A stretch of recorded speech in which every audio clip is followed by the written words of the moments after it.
I keep hearing these officers talking about their job is to get home back to their families at the end of the night.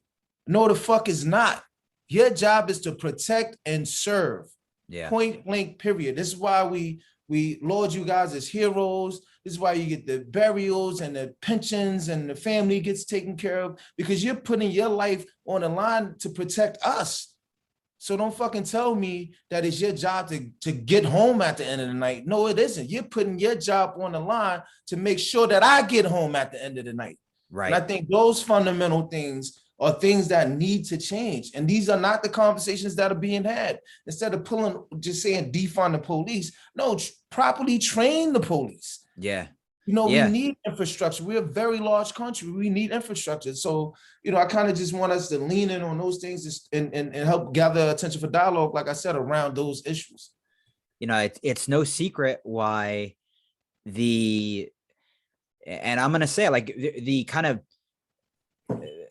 just marketing terminology and these phrases that they come up with, like defund the police, abolish the police, all this stuff, that stuff is just for play. And we know now that for the most part, there's no real substance to that, because almost every single time let's just say a candidate brings that up and makes that a big campaign point, we've seen time and time again where they're losing. The public, the overall public, not a red or blue thing, the overall public is against that. It's people just want to know that they're retrained, that, okay, yeah, maybe they're demilitarized some, they're, re-educated, they're brought more into the community more, but all those things to make it more safe. They don't want it so that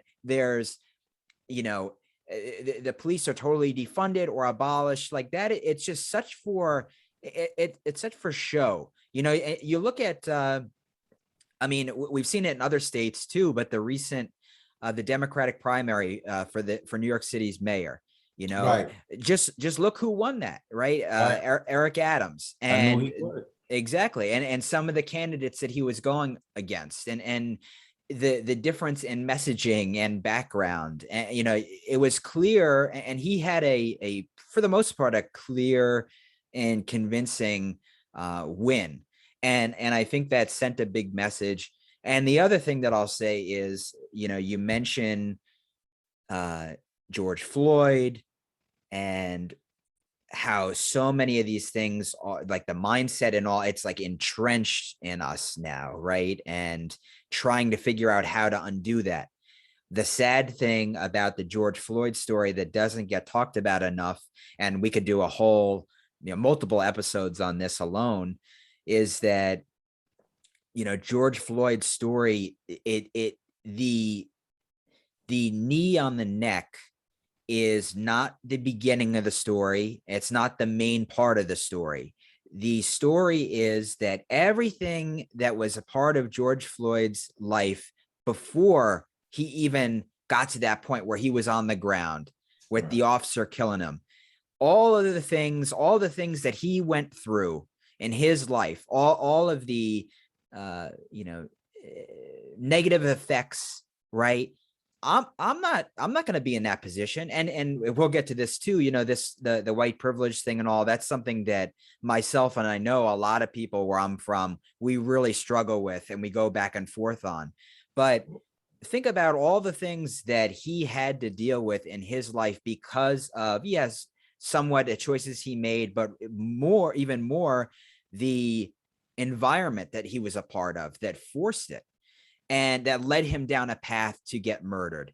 And the last thing I'll say is too, and I know that we've talked about this off air with Malcolm Gladwell. We're big readers. We're big Gladwell fans. And I think this was Gladwell's second to last book that he had come out, I believe.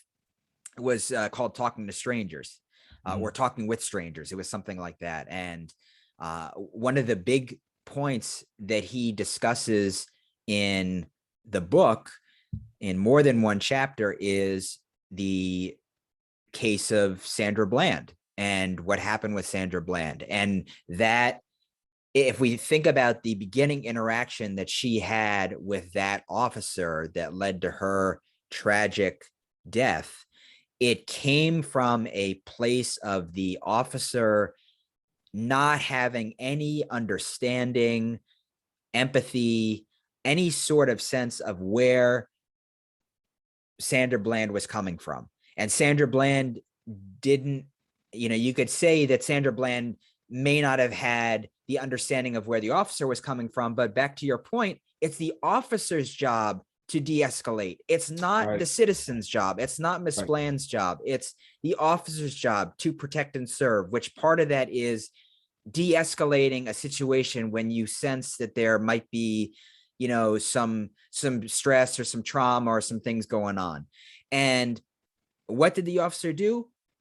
Made it so much worse, so much traumatizing from a routine stop that she ends up committing suicide.